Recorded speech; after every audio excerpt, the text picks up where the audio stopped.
వక్రతుండ మహాకాయ సూర్యకోటి సమప్రభ నిర్విఘ్నం కురు మే దేవా సర్వకార్యేషు సర్వదా. గురు బ్రహ్మా గురుర్విష్ణు గురుర్దేవో మహేశ్వరః. గురు సాక్షాత్ పరబ్రహ్మ తస్మై శ్రీ గురవే నమః. శరదా శరదాంభోజ వదనా వదనాంబుజే సర్వదా సర్వదాస్మాకం సన్నిధిః సన్నిధిం క్రియాత్. ఔదుంబరః కల్పవృక్షః కామధేనుశ్చ సంగమః. చింతామణిగురోః పాదౌ దుర్లభౌ భువనత్రయే. ఓం గం గణపతయే నమః. సద్గురవే నమః. శ్రీ మహాసరస్వత్యై నమః. ఓం ద్రాం దత్తాత్రేయాయ నమః. మనము శ్రీ గురు చరిత్ర నేడు 35, 36 అధ్యాయాలు చెప్పుకోవడానికి ప్రయత్నం చేద్దామమ్మా.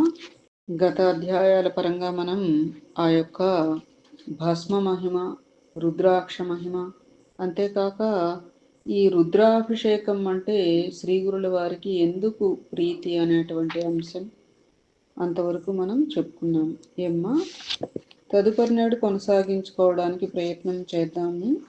అయితే శ్లోకం ఏమిటి అంటే 35వ అధ్యాయానికి కచాఖ్యానం స్త్రియో మంత్రానర్హతార్థ సుభాగ్యదం సోమవ్రతం చ యః ప్రాహ శ్రీదత్త శరణం మమ. శ్రీ గణేశాయ నమః. శ్రీ సరస్వత్యై నమః. శ్రీ గురుభ్యో నమః. సిద్ధయోగి అటుపై జరిగిన వృత్తాంతం ఇలా చెప్పారు. సావిత్రి శ్రీగురుని పాదాలకు మ్రొక్కి, స్వామి, నిరంతరం మీ పాదాలను స్మరించేందుకు సాధనంగా నాకొక మంత్రం ఉపదేశించి అనుగ్రహించండి అని వేడుకున్నది. శ్రీగురుడు, అమ్మా, స్త్రీలకు భర్తను సేవించడం కంటే మోక్షానికి వేరొక మార్గమే లేదు. స్త్రీలకు మంత్రోపదేశం చేయకూడదు. పూర్వం దేవాసుర యుద్ధంలో చనిపోయిన రాక్షసులందరినీ శుక్రాచార్యుడు మృత సంజీవిని మంత్రంతో బ్రతికించి యుద్ధరంగానికి పంపుతున్నాడు. ఒకనాడు ఇంద్రుని వలన ఆ సంగతి విని శివుడు కోపించి నందిని పంపి ధ్యాన నిమగ్నుడై ఉన్న శుక్రాచార్యుని తెప్పించి అతనిని మృంగి తన కడుపులో బంధించాడు. ఒకనాడు శివుడు ఏమారినప్పుడు శుక్రుడు ఆయన మూత్రంతో పాటు బయటకు వచ్చి మరలా యుద్ధంలో చనిపోయిన రాక్షసులందరినీ బ్రతికించసాగాడు. ఏ మంత్రమైనా స్త్రీకి ఉపదేశిస్తే నిర్వీర్యమవుతుంది అది. అందులో మృత సంజీవిని మంత్రం 3వ వానికి ఉపదేశించగానే మృతమైపోతుందన్న విషయం స్మరించి శివుడు బృహస్పతిని పిలిచి అతనికి ఒక ఉపాయం చెప్పాడు. బృహస్పతి తన కుమారుడైన కచుని అందుకు నియమించాడు. కచుడు వెళ్ళి శుక్రాచార్యునికి సాష్టాంగ నమస్కారం చేసి, అయ్యా, నేనొక విప్రకుమారుడను. అపారమైన మీ యశస్సు విని విద్యార్థినై మీ వద్దకు వచ్చాను. నన్ను స్వీకరించండి అన్నాడు. శుక్రుని కుమార్తె దేవయాని అతనిని చూచి మోహించి తన తండ్రిని అందుకు ఒప్పించింది. కానీ రాక్షసులు కొద్ది కాలానికి కచుడు శత్రుపక్షం వాడని తెలుసుకున్నాడు. కానీ శుక్రాచార్యునికి చెప్పడానికి సాహసించలేదు. ఒకనాడు కచుడు సమిధలు తేవడానికి అడవికి వెళ్ళినప్పుడు రాక్షసులతనిని రహస్యంగా అక్కడే చంపివేశారు. దేవయాని మొరపెట్టుకొనగా శుక్రుడు తన దివ్య దృష్టితో జరిగినది తెలుసుకుని మృత సంజీవని మంత్రంతో అతన్ని తిరిగి బ్రతికించాడు. రాక్షసులు మరొక్కసారి అతనిని చంపి దహనం చేసి ఆ బూడిద నలుదిక్కులకు విరజిమ్మేశారు ఓర్ని. కానీ శుక్రుడు మరలా అతనిని బ్రతికించాడు. రాక్షసులు అతనిని మళ్లీ చంపి భస్మం చేసి నీటిలో కలిపి శుక్రుని చేత త్రాగించేశారు. ఈసారి దేవయాని మొరపెట్టుకున్నప్పుడు శుక్రాచార్యుడు తన యోగ దృష్టితో జరిగినది తెలుసుకుని ఆమెతో అన్నాడు, అమ్మా, ఈ రాక్షసులు అతనిని నా కడుపులోనికి పంపేశారు. ఇప్పుడు కచుణ్ణి బ్రతికిస్తే నేనే చనిపోవలసి వస్తుందమ్మా అని. అప్పుడు ఆమె, తండ్రి, నేనతనిని వివాహమాడాలని ఎంతో ఆశలు పెంచుకున్నాను. అతడు లేక నేను బ్రతకలేను అన్నది. ఆ రాక్షస గురువు, ఈ మంత్రం నాకొక్కడికే తెలుసు, ఇతరులకు చెప్పకూడదు అన్నాడు. ఆమె, తండ్రి, నీ కుమార్తెనైన నాకు ఆ మంత్రం ఉపదేశించు. కచుడు బ్రతికి బయటకు రాగానే మరల నిన్ను కూడా బ్రతికిస్తాను అన్నది. అమ్మా, స్త్రీలకు మంత్రజపం తగదు. వారికి భర్త సేవయే విధించబడింది. స్త్రీకి ఉపదేశించిన మంత్రం శక్తిహీనమవుతుంది అన్నాడు శుక్రుడు. దేవయాని అలిగి, అలా అయితే మీరు మీ మంత్రంతో సుఖంగా ఉండండి. కచుణ్ణి విడిచి జీవించలేని నేనే మరణిస్తాను అని చెప్పి మూర్ఛపోయింది. వేరు దారి లేక ఆమెపై వాత్సల్యంతో శుక్రాచార్యుడు ఆమెను మేల్కొలిపి మంత్రం ఉపదేశించి తరువాత ఆ మంత్రంతో కచుణ్ణి బ్రతికించాడు. అప్పుడు కచుడు శుక్రుని కడుపు చీల్చుకుని బయటకు రాగానే దేవయాని 3 సార్లు ఆ మంత్రం ఉచ్చరించి తన తండ్రిని బ్రతికిస్తున్నప్పుడు కచుడు కూడా ఆ మంత్రం విన్నాడు. స్త్రీకి ఉపదేశించడం వలన 3వ వానిగా కచుడు వినిన కారణంగా ఆ మంత్రం నష్టమైంది. అలా నిర్ధారణ చేసుకుని కచుడు శుక్రాచార్యుడికి నమస్కరించి, అయ్యా, మీ కృప వలన విద్యలన్నీ నేర్చుకున్నాను. నా అభీష్టం నెరవేరింది. ఇక్కడుంటే నన్ను ఈ రాక్షసులు బ్రతకనివ్వరు. కనుక నాకు సెలవిప్పించండి అన్నాడు. అది విని దేవయాని ఏడుస్తూ, నా తండ్రి నిన్ను శిష్యునిగా అంగీకరించేలా చేశాను. 3 సార్లు నీకు ప్రాణం ఇప్పించాను. కనుక నన్ను వివాహమాడి నా అభీష్టం నెరవేర్చు అని పట్టుబట్టింది. కచుడు, నీవు గురుపుత్రివి కనుక నాకు సోదరివి. ప్రాణదానం చేశావు గనుక తల్లివి. నిన్ను వివాహమాడదలచడం మహాపాపం. కనుక నన్ను వెళ్ళనీయి అని ప్రార్థించినాడు.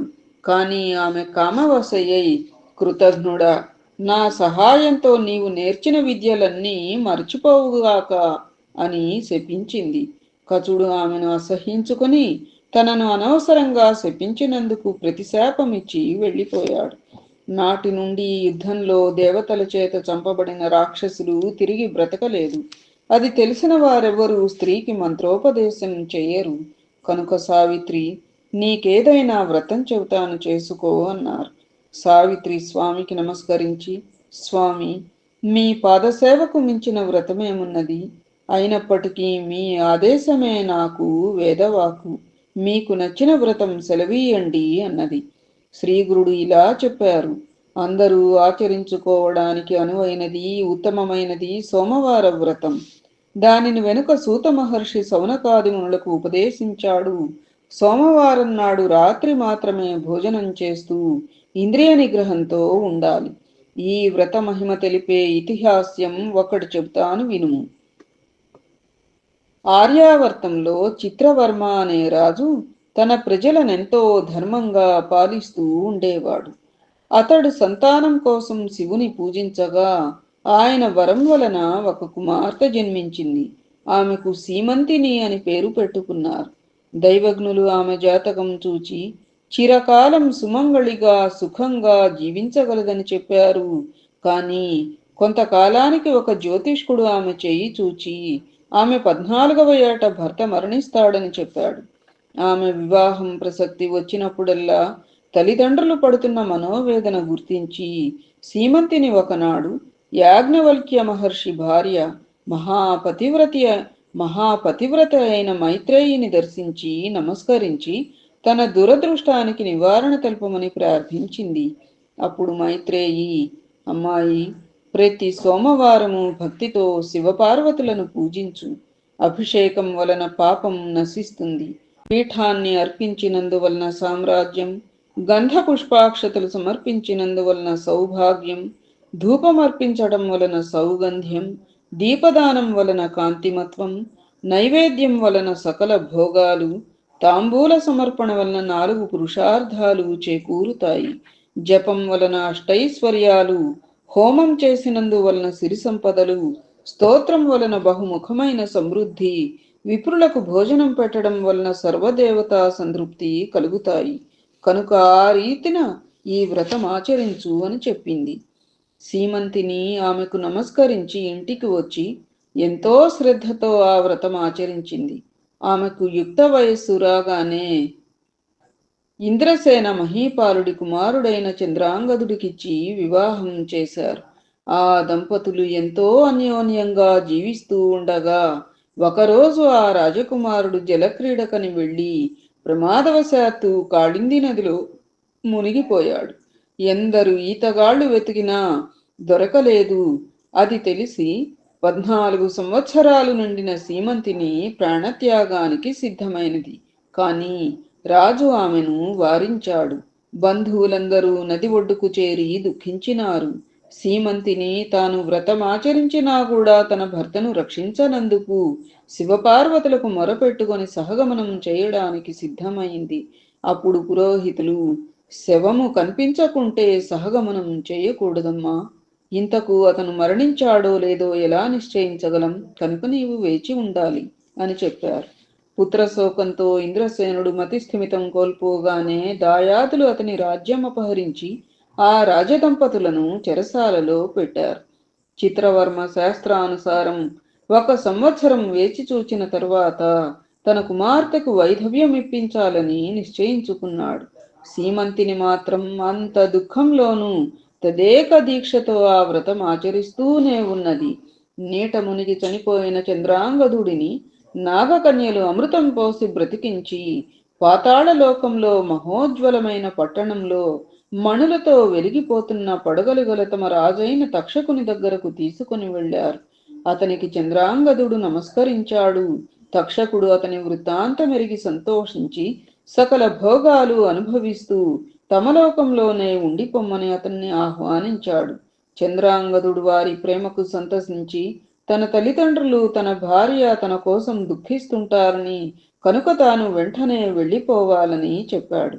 అప్పుడు తక్షకుడు అతని చేత అమృతం త్రాగించి అతని భార్య కోసం ఒక పాత్రలో అమృతం ఇచ్చి అతనిని సత్కరించి తననెప్పుడు స్మరించిన ఆపదలో రక్షించగలనని చెప్పి పంపాడు.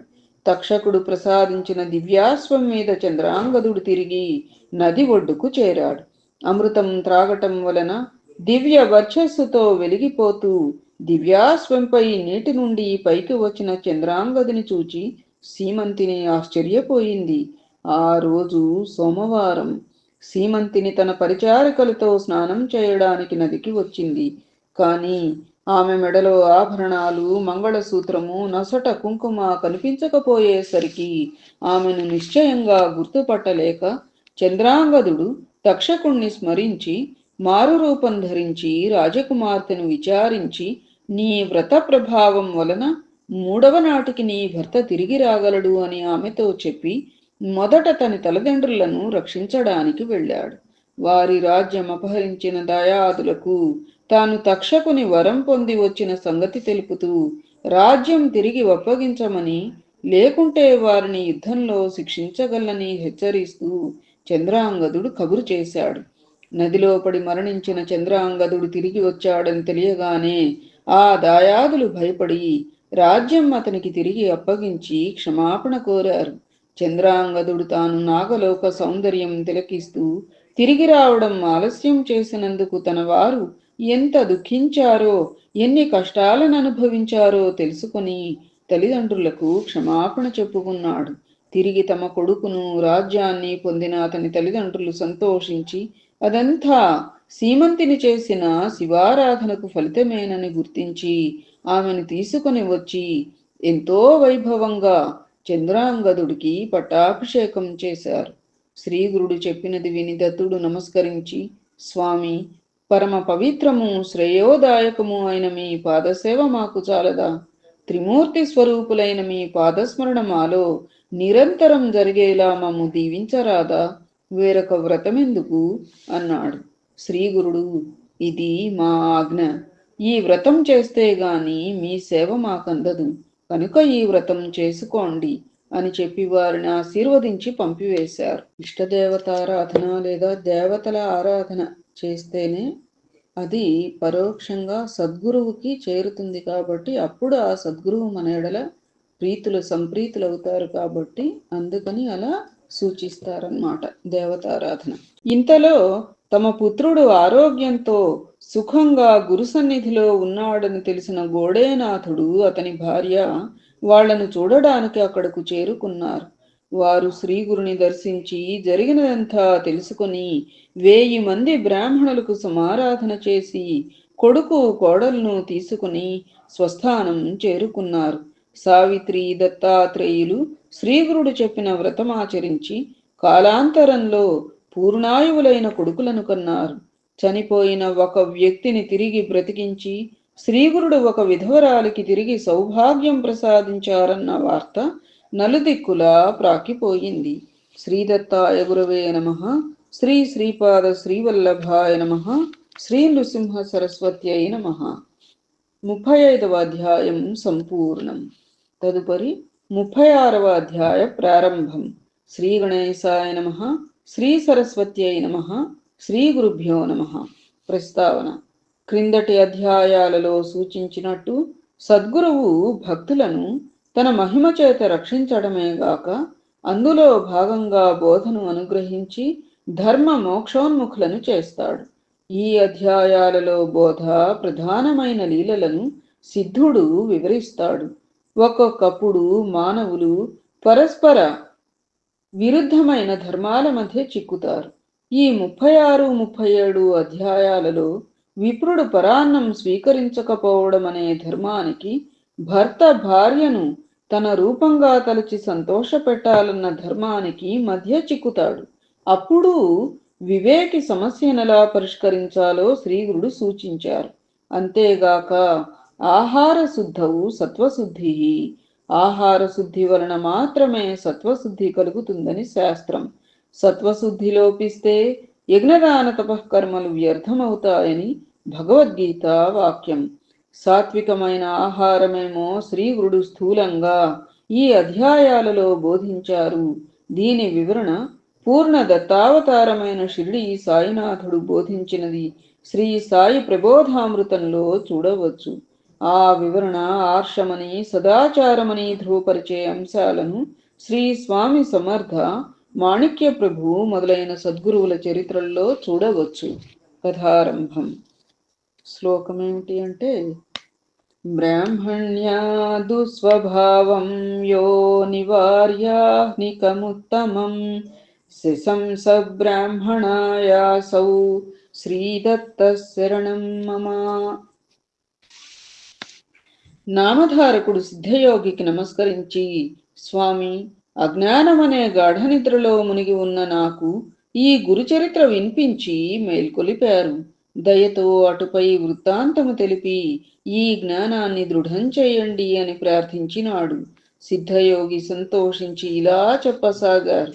నాయన, శ్రీగురులీలలు ఎన్నని చెప్పగలం, కొన్నింటిని మాత్రమే ఉదహరిస్తాను, శ్రద్ధగా వినుము.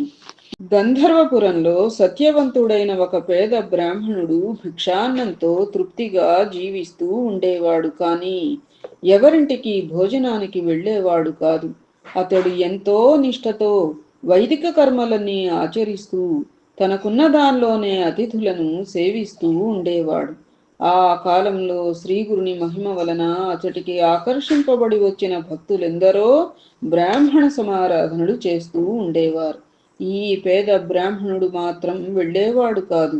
ఒక సంవత్సరం మహాలయాలలో ఒక శ్రీమంతుడు గ్రామస్తులందరినీ దంపతి సహితంగా భోజనానికి ఆహ్వానించాడు. ఈ పేద బ్రాహ్మణుడు మాత్రం వెళ్ళడానికి ఒప్పుకొనలేదు. అతని భార్యకు అటువంటి సమారాధనలకు వెళ్ళి భోజనము, దక్షిణలు, కొత్త వస్త్రాలు, దానము తీసుకుని సుఖంగా జీవించాలని ఉండేది. ఆమె ఎంత చెప్పినా అతను ఎప్పటి వలె ఈసారి కూడా ఒప్పుకోలేదు. అతనితో తనని ఒక్కదాన్నన్నా పంపమని, లేకపోతే అతన్ని కూడా రమ్మని పట్టుబట్టింది. అతడు, నేను రాను, నీకంత ఆశ ఉంటే నీవు వెళ్ళవచ్చు అన్నాడు. అప్పుడు ఆమె ఆ శ్రీమంతునితో, నేనొక్కదాన్నైనా భోజనానికి రావచ్చా అని అడిగింది. అతడు లేదా దంపతులే రావాలి అన్నాడు.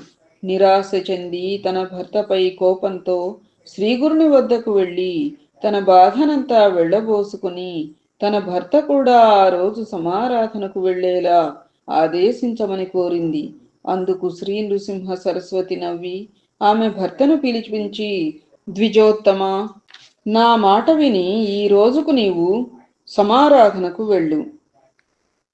భార్య యొక్క కోర్కె తీర్చటం భర్త యొక్క ధర్మం అని హితం చెప్పాడు. ఆ విప్రుడు, స్వామి, మీ ఆజ్ఞానుసారం నా నియమం విడిచి నేను సంతర్పణకు వెళతాను. గురువు ఆజ్ఞను ఉల్లంఘించకూడదు కదా అని చెప్పి ఆమెతో సమారాధనకు వెళ్ళాడు. ఆనాడు అతడు జీవితంలో మొదటిసారిగా ఒక సత్రం వద్ద వందలాది బ్రాహ్మణుల పంక్తిన భోజనానికి కూర్చున్నాడు. అందరూ భోజనాలకు కూర్చోగానే ఆ దంపతులిద్దరికీ అక్కడ తమ విస్తళ్లలోనూ మరికొందరి విస్తళ్లలోనూ ఉన్న అన్నాన్ని ఒక కుక్క ఒక పంది త్రాకి అపవిత్రం చేసినట్లు దర్శనమైంది.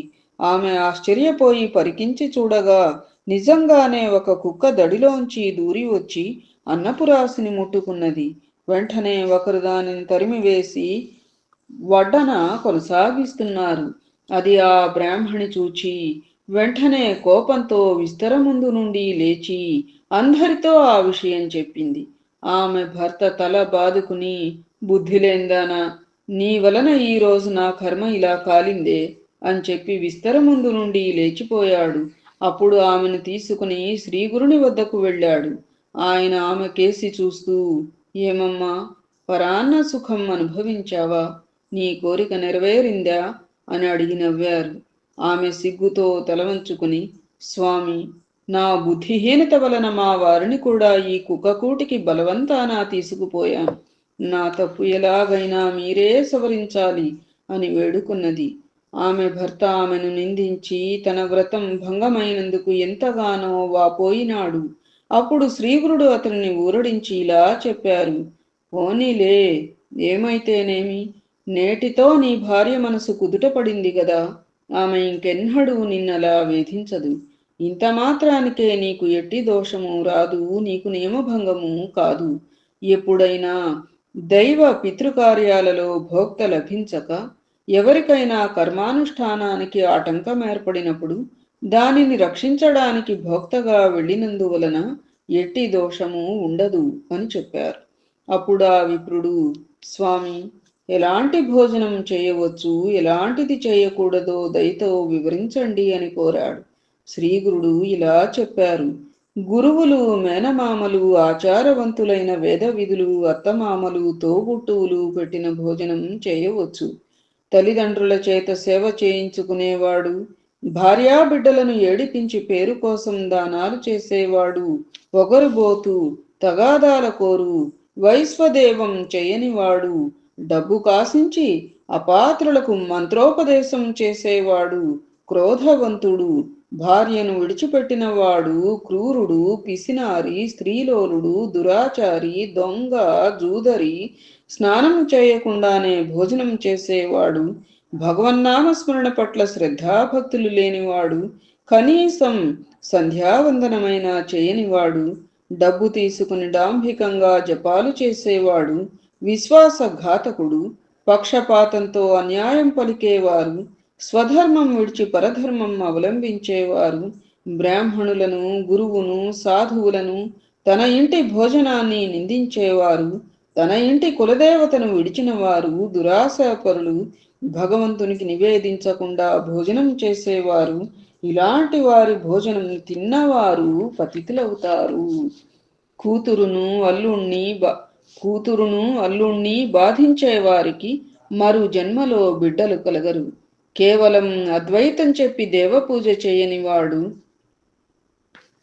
పొట్టకూటి కోసం కపటంగా ప్రవర్తించేవాడు పెట్టిన భోజనం వలన మరు జన్మలో, అంటే అలాంటి వాళ్ళు పెట్టిన భోజనం వల్ల మరు జన్మలో గ్రుడ్డితనము, అల్పాయుషు లేక చెవుడు కలుగుతాయి.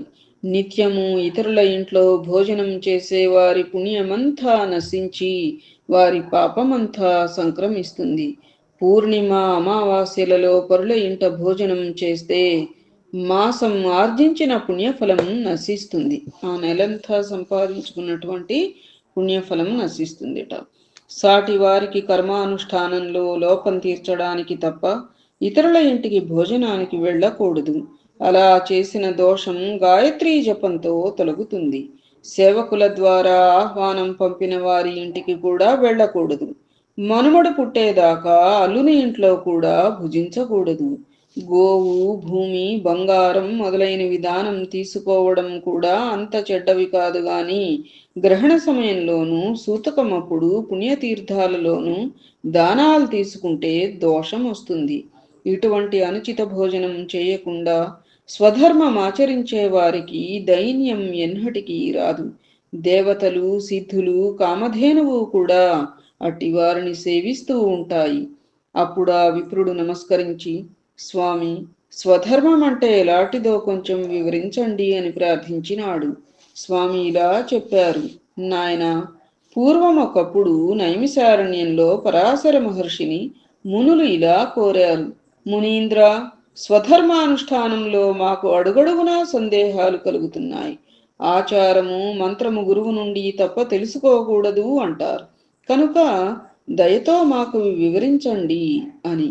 అప్పుడు ఆ మహర్షి ఇలా చెప్పారు, ఋషులారా, సదాచారం వలన సర్వము సిద్ధిస్తుంది. బ్రాహ్మణుడు బ్రాహ్మీ ముహూర్తంలో నిద్రలేచి భక్తితో త్రిమూర్తులను, నవగ్రహాలు, సనకాది సిద్ధులను, పితృదేవతలను, సప్త సముద్రాలు, చతుర్దశ భువనాలు, సప్త ద్వీపాలు, సప్తర్షులను మొదట స్మరించాలి. అప్పుడు గోవుకు మ్రొక్కి ఆచమనం చేశాకనే కాలకృత్యాలు తీర్చుకోవాలి. స్నానము, భోజనాలకు ముందు తర్వాత కూడా కూర్చుని ఆచమనం చేయాలి. చూడకూడనివి చూచినప్పుడు, మాట్లాడకూడనివి మాట్లాడినప్పుడు, వినరానివి వినినప్పుడు ఆచమనం చేస్తే శుద్ధి కలుగుతుంది. అందుకు నీరు లేకుంటే కుడి చెవును తాకాలి. కారణం అందులో అగ్ని, జలము, వరుణుడు, సూర్యుడు, వాయువు మొదలుగా గల సకల దేవతలు ఉంటారు. తర్వాత మానసిక స్నానంతో పరిశుద్ధుడై సూర్యోదయం వరకు గాయత్రి తప్ప మిగిలిన వేద భాగంలో ఏ ప్రార్థనా శ్లోకాలైనా చదువుకోవచ్చు. తరువాత ఊరికి నైరుతి దిక్కున ఆరుబయట దేవాలయాలు, పవిత్రమైన చెట్లు లేని చోట, బాటకు నీరుకు దూరంగాను ఆకులు, గడ్డి లేని చోట మల విసర్జనం చేయాలి. ఆ సమయంలో జంధ్యం వేరుగా వేసుకుని అంగవస్త్రం తలకు చుట్టుకొని ఉండాలి. దిక్కులకేసి, ఆకాశం కేసి చూడకూడదు. పగటి వేళ ఉత్తర దిక్కుకు, రాత్రి వేళ దక్షిణ దిక్కుకు తిరిగి కూర్చోవాలి. తరువాత ఆచమించి కులదేవతను స్మరించాలి. ఇలా శ్రీగురుడు ఆచారకాండ గురించి ఇంకెన్నో అంశాలు బోధించారు. తదుపరి అధ్యాయంలో వస్తుందన్నమాట. ఇంకా అది శ్రీదత్తాయ గురవే నమః. శ్రీ శ్రీపాద శ్రీవల్లభాయ నమః. శ్రీ నృసింహ సరస్వత్యై నమః. శ్రీ గురు చరిత్ర 35, 36 అధ్యాయాలు సంపూర్ణం. ఏతత్ఫలం సర్వం సద్గురు చరణారవిందార్పణం అస్తు. సద్గురవే నమః. శ్రీమాత్రే నమః. ఓం ద్రాం దత్తాత్రేయాయ నమః.